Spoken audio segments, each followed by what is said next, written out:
এটাই সময় পরিবর্তনের। আমরা এক ফেসিবাদকে বিদায় দিয়েছি, আমরা আরেকটি ফেসিবাদকে গ্রহণ করার জন্য নয়। আমরা এই নব্য ফেসিবাদের বিরুদ্ধে রুখে দাঁড়াতে চাই। দেশের জনগণ আমাদের সঙ্গে থাকবে, ইনশাআল্লাহ থাকবে।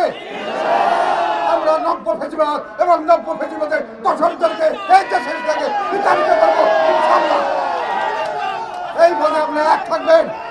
দেশের জনগণের ভালো আমরা দেখেছি, সবসময় দেখেছি, এখনো দেখছি। আমাদেরকে শুধু কোনো কারণ ছাড়া আমাদেরকে রাজনৈতিক প্রক্রিয়া থেকে বের করে দেওয়ার চেষ্টা করা হচ্ছে, আমাদেরকে ভোটাধিকার থেকে বঞ্চিত করার চেষ্টা করা হচ্ছে, আওয়ামী লীগকে করা হচ্ছে। কেন কোন আইনে করবেন?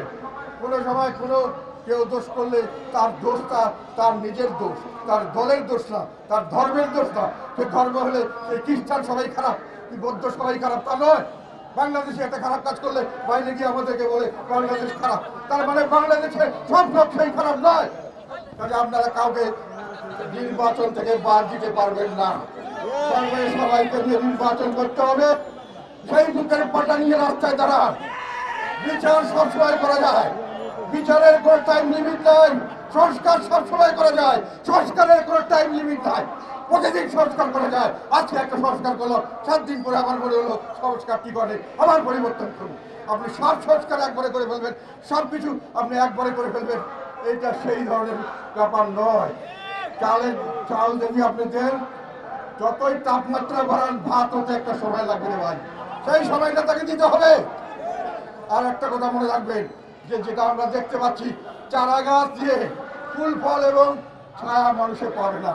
চারা গাছকে বড় গাছ হতে হবে, তার জন্য একটি সময় দিতে হবে।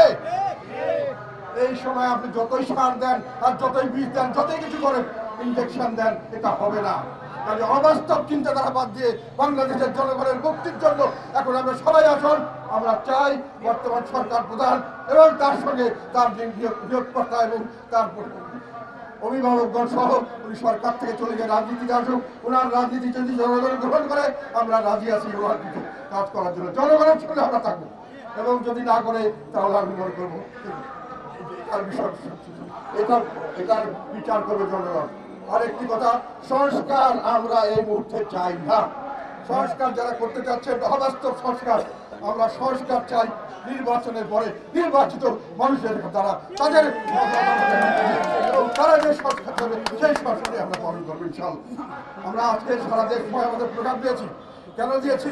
যে আমরা যেখানে প্রোগ্রাম করতে যাই, বাধাপ্রাপ্ত হয়, আমাদের মানুষকে, নিরীহ মানুষকে বিভিন্নভাবে মামলা দিয়ে তাদের জেলে খাটানো হয়, তাদের উপরে লাঠি চার্জ করা হয়, তাদের গায়ে হামলা করা হয়, বিভিন্নভাবে বেজ্জতি করা হয়, মানুষের ঘর থেকে বেরোতে পারে না।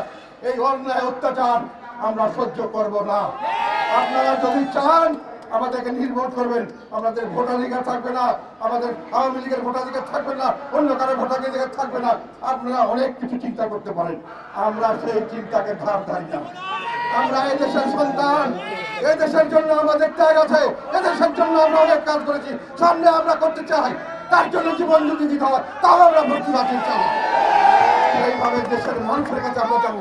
দেশের মানুষ যদি আমাদেরকে গ্রহণ না করে, আমরা মাথা বেঁধে নিব শিরা। কিন্তু আপনি ঘরে বসে আপনার সুবিধার জন্য আমাকে বাদ দিবেন, আপনার সুবিধার জন্য আমার ভোটারকে ভোট কিন্তু যেতে দিবেন না, সেই ফেসিবাদী আমরা আর দেখতে চাই না। এই ফেসিবাদের বিরুদ্ধে অনেক সংগ্রাম আমরা করেছি, সামনের দিকে আমরা আরো সংগ্রাম করব। যতদিন এই নব্য ফেসিবাদ সম্পূর্ণভাবে বাংলার মাটি থেকে চলে না যাবে, ততদিন আমাদের সংগ্রাম চালু থাকবে।